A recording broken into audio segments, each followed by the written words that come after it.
सूची है, तो उसमें जो संज्ञान में आया, जो भी इसलिए आपको बुलाया है, ये मैं कहना चाहूँगा। पहले स्टेट उससे सेंटर से शुरू कर लेते हैं। ये हैं प्रोफेसर राकेश सिन्हा जी, जो कि बिहार में जाकर के वोट डालते हैं। और उसमें आप ये डाली है इन्होंने बेगूसराय, जो कि राज्यसभा सांसद हैं। और इसके बाद इनका फिर वो भी आया है कि इन्होंने कहा है कि मैं जो लोग कह रहे हैं कि गलत कह रहे हैं कि मैंने अपना यहाँ से नाम कटवा करके वहाँ कर लिया है। जब आप सर्विस यहाँ करते तो यहाँ से कैसे कट सकता है, यहाँ के आप सांसद हैं। दूसरी बात करें, अब ये है जो संतोष ओझा जी हैं, जो दिल्ली प्रदेश के अध्यक्ष रहे हैं, ये बक्सर में डाल करके आए हैं बिहार में वोट। तीसरे हैं नागेंद्र कुमार जी हैं, ये सिवान में डाल करके आए, जो फेसबुक आईडी से जो अब चुने गए हैं लोग। बाकी आनंद फान में सबने फेसबुक से ये चीज़ें सब हटा दी हैं। बात करें हम बुराड़ी विधानसभा की, तो मेरे हिसाब से अगर देखा जाए तो कम से कम 5-6 हज़ार जो यहाँ से वोट डालने के लिए बिहार गए हैं लोग, उन्होंने भी अपनी फेसबुक आईडी पे डाला था। लेकिन जैसे ही उस पर कॉमेंट शुरू हो गए कि भाई आप दो जगह आप वोट डाल रहे हैं, तो तुरंत उन्होंने अपनी फेसबुक से वो चीज़ें हटा दी। लेकिन हमने कुछ चीज़ें वो डिलीट होने से पहले ही उसको स्टोर करके प्रिंट हमने निकलवा ली। इसमें चंदन राय जी हैं, जो कि तीर ही कमल है, कमल ही तीर है, यहाँ प्रचार करते थे जब इलेक्शन था हमारा। यहाँ से शैलेंद्र कुमार जी लड़े थे जेडीयू से, तो वो जाकर के बिहार में वोट डाल रहे हैं।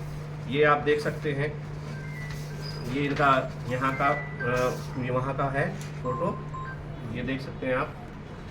दूसरे हैं मनोज कुमार मिश्रा जी, जो कि यहाँ पे डालते हैं बुराड़ी विधानसभा में, और बिहार में भी इन्होंने डाला है, जो कि अपनी फेसबुक पे कल इन्होंने डाला था बिहार से। इनका यहाँ का जो पहचान पत्र नंबर है AZK 3249-264, जो कि हमारी इस लिस्ट में उनका ना फोटो और वो नाम दर्ज है। तो मैं ये कहना चाहूँगा आपके माध्यम से कि ये वोट चोरी नहीं तो और क्या है। ये जो इन्होंने बिहार में SSR किया है, तो उसका क्या औचित्य रह जाता है अगर इस तरह की जो डबल वोटर हैं, तो वो बिहार, इसका मतलब सरकार और जितने भी ये निर्वाचन आयोग के आदमी सब मिले हुए हैं, क्योंकि यहाँ से रेल गाड़ियाँ भर भर के वहाँ पे वोटर भेजे गए हैं और सरकार के खर्चे पे भेजे गए हैं। यहाँ से लिस्ट बन करके बाकायदा गई है यहाँ जिले में, जिले से फिर प्रदेश में, फिर वहाँ से ड्यूटी लगा करके उनको यहाँ से भेजा चिन्हित करके कि जो आपकी वोट बिहार में भी है, यहाँ भी है। तो आप देख लीजिए, ये संविधान खतरे में है या नहीं। मैं पूछना चाहता हूँ आपके चैनल के माध्यम से, क्या ये वोट चोरी है या नहीं है। तो मैं यही कहना चाहूँगा, जागना पड़ेगा, जागरूक होना पड़ेगा लोगों को। अगर ऐसे ही ये चोरी होती रही तो ये निष्पक्ष जो चुनाव प्रक्रिया होती है, वो उस पर लोगों का भरोसा उठ जाएगा।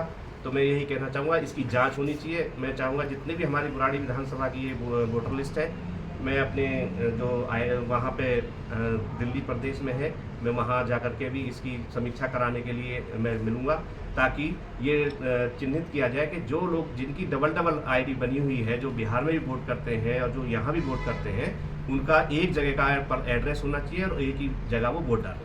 आपने ये जो तमाम दस्तावेज इकट्ठा किए हैं, इसको क्या आप चुनाव आयोग को भी देंगे? क्योंकि सवाल तो पहले भी कांग्रेस पार्टी उठाती रही है, इसको शिकायत के तौर पे चुनाव आयोग को भी दिया जाएगा? देखिए, अगर हिंदुस्तान के लेवल पे बात करें तो हमारे माननीय श्री राहुल गांधी जी बार बार जो ये चोरियां हो रही हैं उसका सबूत देते रहे हैं। आपने अभी देखा होगा, जो अभी हमारे राहुल गांधी जी ने पीसी करी थी इंदिरा भवन में।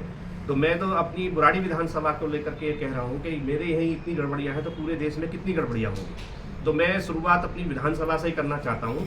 जितनी भी ये जो फालतू फर्जी वोटें इन्होंने बनाई हुई हैं, जो डबल वोटें बनाई हुई हैं, उसकी मैं समीक्षा कराऊंगा। और अपने जो हमारे यहाँ अब संगठन सर्जन का जो काम, हमारा कार्य श्री माननीय देवेंद्र यादव जी के सानिध्य में चल रहा है, BLA 2 बना करके हम इनको गली गली जा करके चिन्हित करेंगे किसकी वोट यहाँ फालतू है, जो फर्जी वोट बनी हुई है, उनको कटवाने का काम हम करेंगे। और हम चाहेंगे कि इसमें निर्वाचन जो आयोग है वो हमारी सहायता करे, क्योंकि हम BLA 2 का जल्द से जल्द वो करके हर गली गली में जाकर के चिन्हित करेंगे कि ये वोटर असली है या नकली है। जिस तरीके से काम नहीं चलेगा, क्या लगता है कि इन पर कानूनी कार्रवाई होनी चाहिए? क्योंकि एक देश में रह करके 2 जगहों पर वोट डाला जा रहा है, तो इस पर कानूनी कार्रवाई। देखिए, जो SSR के माध्यम से अगर ये कहने चलाया है इन्होंने कार्य, जो कि बिहार में हो चुका है, इस हिसाब से तो इन पर कानूनी कार्रवाई होनी चाहिए कि आप दिल्ली के भी वोटर हैं और बिहार के भी वोटर हैं। तो मुझे तो ये लगता है कि एक रिपोर्ट, शायद एक शिकायत दी जानी चाहिए चुनाव आयोग में भी और जो थाने में भी, कि जो 2 वोटर लिस्ट में 2 जगह नाम है, उनके खिलाफ सख्त से सख्त कार्रवाई की जाए। नहीं तो ये देख रहे हैं, जो भी वोट चोरी का काम चल रहा है वो ऐसे ही चलता रहेगा। इसको रोकना बहुत जरूरी है। कितने